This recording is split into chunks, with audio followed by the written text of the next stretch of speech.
Mahogany Market, Bulaluan.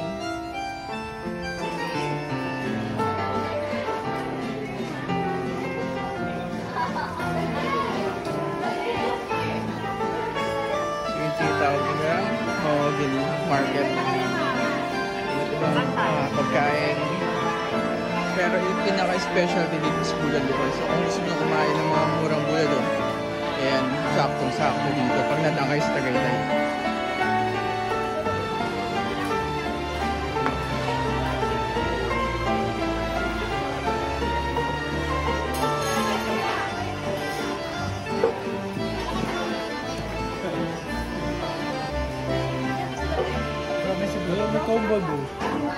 Mahal na hari. Ready na po ang pinggan. Tingin nyo ba?